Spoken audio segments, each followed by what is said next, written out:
Hey, buddy. Now, while I was studying in Bangalore, India, a teacher of mine gave me an opportunity to visit someone who he had worked for. And this person was a very famous man in India, Vinoba Bhave. He's actually considered a saint by many people because um, after being an assistant to Mahatma Gandhi, he took off and he started walking back and forth across the whole subcontinent of India, trying to find rich people with property who were willing to donate their property to needy people, to poor people. And this made him quite a hero especially among the poor Indians. And so he became a very popular speaker and travel around the country still, meeting people and talking to rich people about helping the poor Indians. Well, by the time I first met him, he was a very old man, very thin, old. He had on a knit Snoopy hat that he wore all the time to keep his head warm. And he sat around.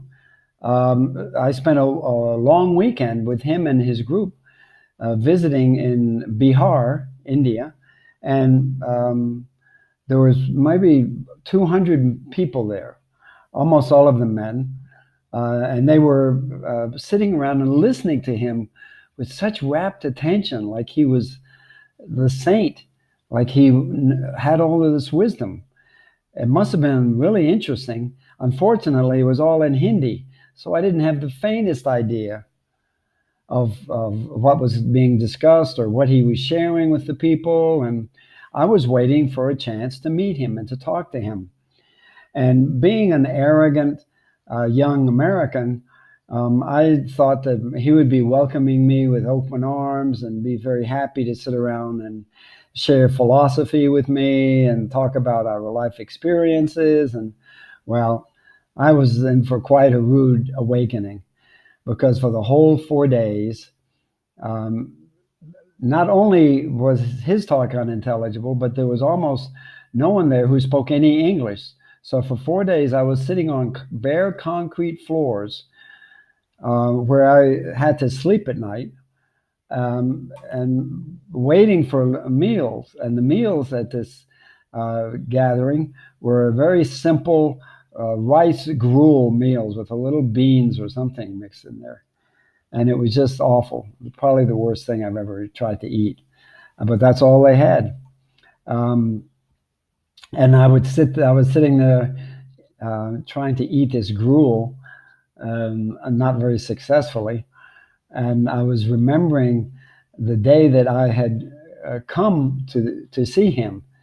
And I had taken the airport, gotten off at the airport and walked through the city of Pune to get to this address that I'd been given. And at one point I stopped. I wasn't sure where I was going. So I stopped and I asked a man who was just standing there if he could tell me where this address was. And his face lit up. And he said, "Oh, please, sir, please come with me. Follow me." So I said, "Okay, that's fine. Meet some people."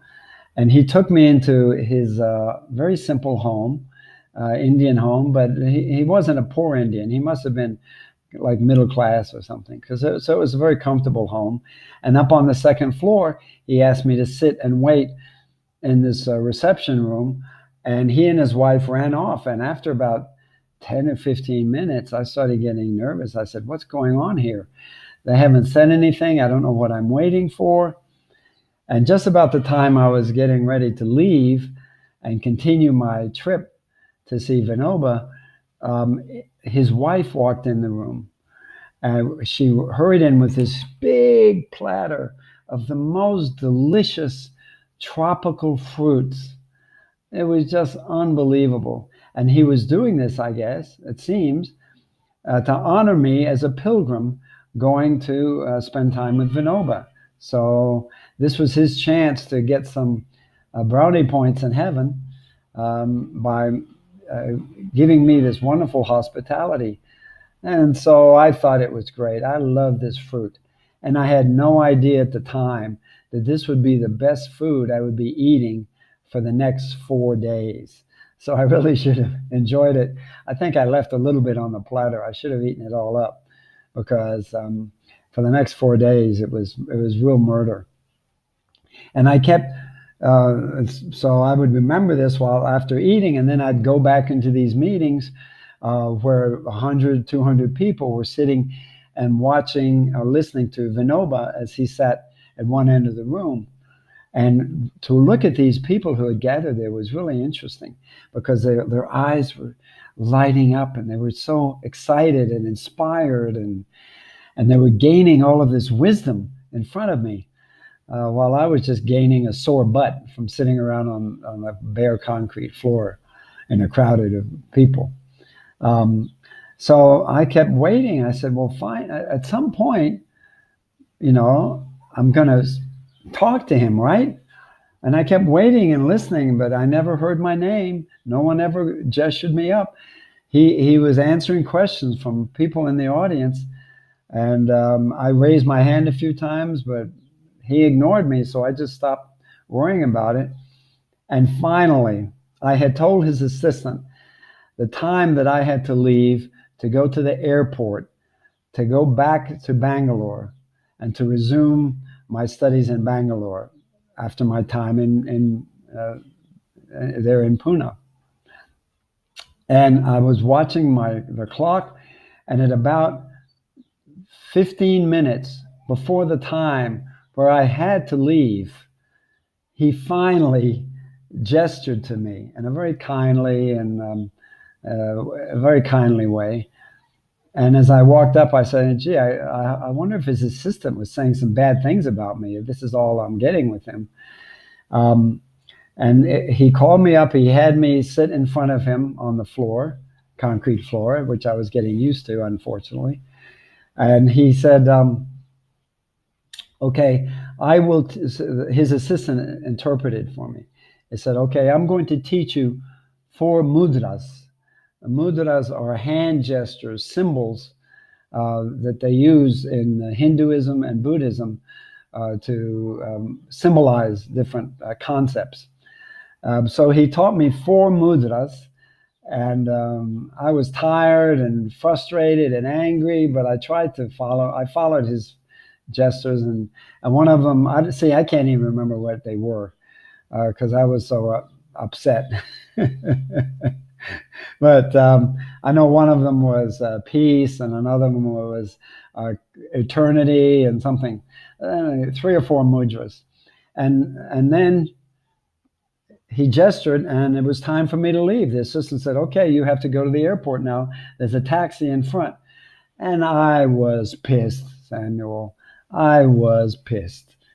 And I was in a bad mood going to the airport and going back to Calcutta, where I had to change, and I would be waiting overnight for the flight down to Bangalore.